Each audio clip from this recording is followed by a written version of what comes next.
بتاؤ میں آپ سے پوچھنا چاہتا ہوں، منہ کے اندر ایک ذرا سی ہڈی آ جائے انسان بے چین ہو جاتا ہے، خلال کرتا ہے، ہڈی نکالنے کی کوشش کرتا ہے، ڈاکٹر کے پاس جاتا ہے، مگر منہ کے اندر 32 ہڈیاں موجود ہیں اور یہ 32 ہڈیاں لگانے والا پروردگار ہے۔ وہ کہتا ہے کیا بکواس کرتا ہے انسان کہ میں کماتا ہوں، میں کھلاتا ہوں۔ وہ کہتا ہے تو کھلاتا ہے، یہ بتا تو جب اپنی ماں کے پیٹ میں تھا تو تجھے 9 مہینے کس نے کھلایا؟ تیری ماں کا کھانا الگ تھا، تیری ماں کا کھانا الگ تھا اور تیرا الگ تھا، یہ بتا تجھے کس نے کھلایا؟ بتا انسان تجھے کون تھا؟ تیری ماں کا کھانا الگ تھا اور پیدا ہونے کے بعد تیری ماں کے گوشت کے اندر سے اور پوشت کے اندر سے، ہڈیوں کے اندر سے وہ جو دودھ کی 2 نہریں نکالی تھی وہ کون تھا؟ وہ ربی تو تھا، تو اسے پہچانتا نہیں، اس کے خلاف بکواس کرتا پھرتا ہے ادھر ادھر۔ ایک آدمی اسپتال میں بھرتی ہوا اور 1.5 دن میں اس کا بل آیا 90,000۔ کتنا بل آیا بولو؟ 90,000۔ 1.5 دن میں بل آیا 90,000۔ 90,000 کا بل آیا اور اسے آکسیجن لینے میں کمی ہو گئی تھی، 80 سال کا بوڑھا تھا۔ جب اسے بل آیا 90,000 تو وہ رونے لگا۔ ڈاکٹر نے کہا زیادہ پیسے لگتے ہیں تو بڑے میاں کچھ کم کر دوں گا۔ اس نے کہا نہیں ڈاکٹر صاحب، اللہ نے اتنا نوازا ہے، آپ کہیں تو پورا اسپتال یہیں کھڑے کھڑے خرید سکتا ہوں۔ کہا پھر رونے کی وجہ کیا ہے؟ کہا رونے کی وجہ یہ ہے کہ آپ کے میں نے آکسیجن والی مشین سے 1.5 دن سانس لیا ہے تو آپ نے 90,000 کا بل بٹھا دیا اور میں 80 سال کا بوڑھا اللہ کی ہواؤں میں سانس لے رہا ہوں۔ میں نے کبھی نہیں سوچا، میں نے کبھی غور نہیں کیا کہ سانس لینا کتنی بڑی اللہ کی نعمت ہے۔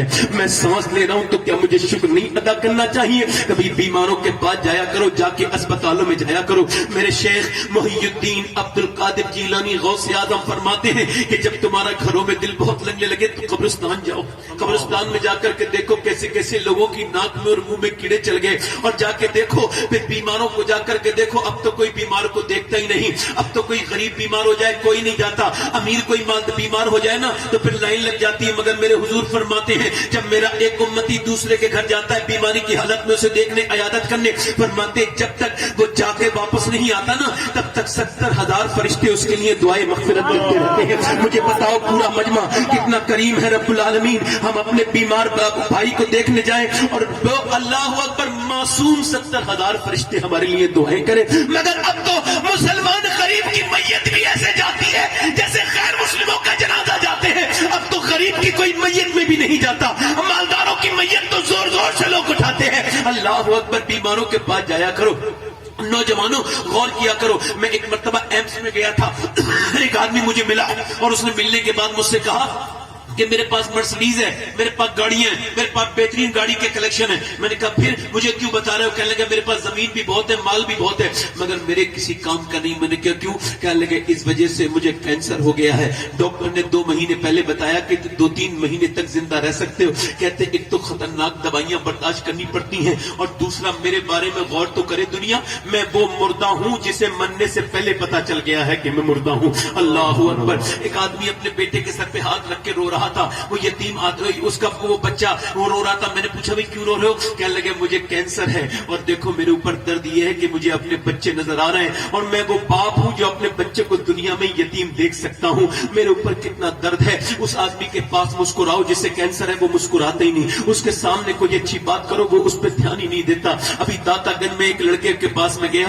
وہ 26 یا 27 سال کا نوجوان تھا، اس کے پاس میں گیا، وہ کینسر تھا، اسے دلی میں بھی منع کر دیا تھا۔ میں اس کے پاس جا کے میں نے اس سے کہا اللہ آپ کو شفا عطا کرے گا، تو رو کے بولا نہیں مولانا صاحب ڈاکٹر نے منع کر دیا، میں نہیں بچوں گا۔ یہ کہہ کر کے وہ رونے لگا، مجھے اس کے آنسو میں بہت کچھ نظر آیا۔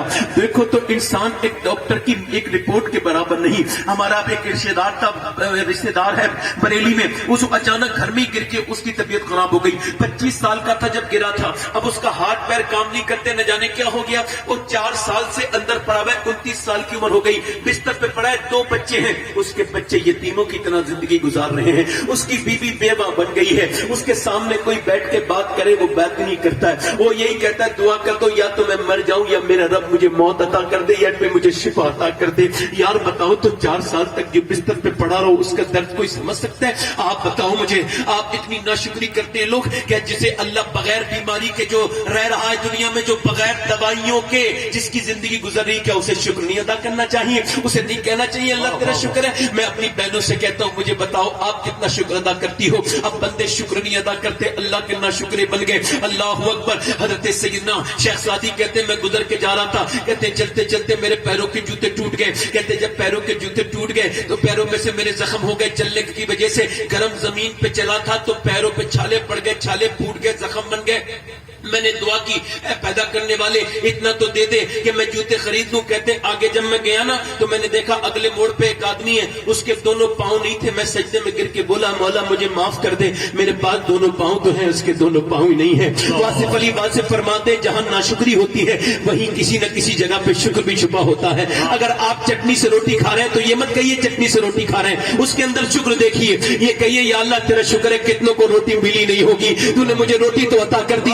ناشکری کے قریب میں ہی شکر ہوتا ہے, اور شکر گزار بندے کو اللہ بہت نوازتا ہے. اے لوگوں اللہ کا شکر ادا کیا کرو. یہ کہنا گرمی بہت ہو رہی ہے, یہ سردی بہت ہو رہی ہے, سب کے سامنے رونے کا کیا مطلب ہے. غوث اعظم فرماتے اللہ کی شکایتیں لگاتا پھرتا ہے. فتوح الغیب میں ارشاد فرماتے ہیں, غوث اعظم فرماتے اللہ کی ناشکری کرنی ہے نا, اللہ کی شکایت لگانی ہے تو اس سے جا کے لگا جو اللہ سے زیادہ مہربان ملے, اللہ سے زیادہ کریم ملے. تو وہ تو کوئی ہے ہی نہیں. بولو کوئی ہے تو پھر کیوں شکایتیں. اپنے کریم رب کی شکایتیں لگاتا پھرتا ہے. اللہ تجھے پریشانی دے کے بھی تیرا سجدہ, تجھ سے سجدہ اگر اس نے کرا لیا اور تیرے دو آنسو نکل گئے تو سرفراز ہو گیا. پریشانی تو چلی گئی مگر تجھے سرفراز کر کے چلی گئی.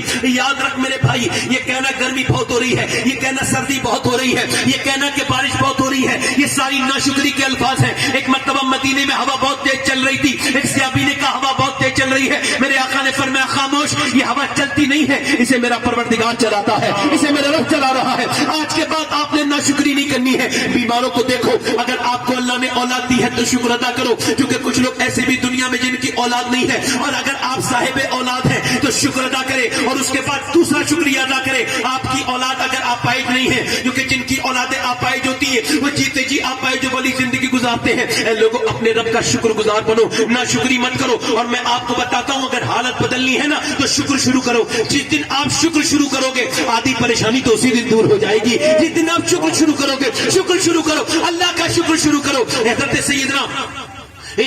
سیدنا مولانا روم فرماتے ہیں کہ ایک آدمی نے پوچھا, کسی نے پوچھا حاتم تائی سے یہ بتاؤ کہ آپ نے اپنے آپ سے بھی زیادہ کسی کو سخی دیکھا؟ حاتم تائی بہت سخی انسان تھا. کہا ہاں میں نے دیکھا. کہا کون؟ میں ایک مرتبہ سفر پہ جا رہا تھا, سفر پہ جاتے جاتے مجھے بھوک لگنے لگی, مجھے کھانا ملا نہیں.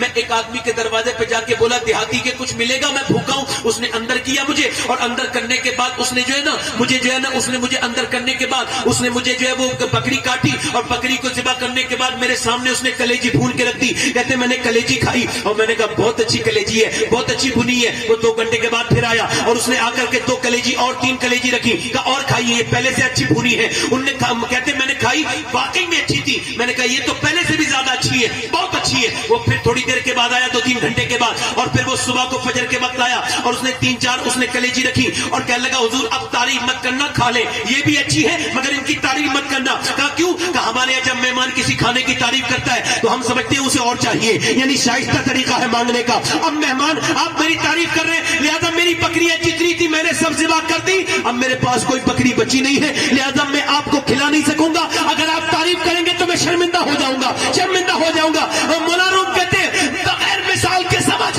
سن کہ جب انسان کے کھانے کی تعریف کرے گا تو اس کا بھی دل چاہے گا کہ تجھے وہ اور کھلائے, تجھے وہ اور کھلائے. مگر ایک دن وہ کہے گا اب میرے پاس نہیں ہے, اب اپنا کام دیکھو, اپنا راستہ دیکھو. مگر اللہ کے خزانوں میں کوئی کمی نہیں ہے, تو جتنا تعریف کرتا رہے گا وہ اتنا تجھے نوازتا رہے گا. وہ فرماتا ہے لئن شکرتم لا ازیدنکم, تم شکر کرو میں نعمتیں بڑھاتا چلا جاؤں گا. یعنی اگر تم شکر کرو گے اپنی پیدائش پر تو پھر میں تمہیں اور برکتیں عطا فرماؤں گا. ذرا غور کریں, علماء نے لکھا ہے, صوفیاء نے لکھا ہے کہ امام حسین نے کربلا میں شکر کا سجدہ کیا تھا. کسی نے کہا جس کے بچے 3 دن کے بھوکے ہو اور وہ خود بھی 3 دن کا بھوکا ہو, جس کے بچوں کی لاش پر گھوڑے دوڑ رہے ہو, جس کی بیویاں جن کی بیویوں کے خیمے چلنے والے ہو, کیا وہ شکر ادا کرے گا؟ آپ کس بات کا شکر ادا کرتے ہیں؟ تو کربلا سے آواز آ رہی میں نے اس بات کا شکر ادا کیا تھا. اے اللہ دنیا میں کتنے خاندان ہیں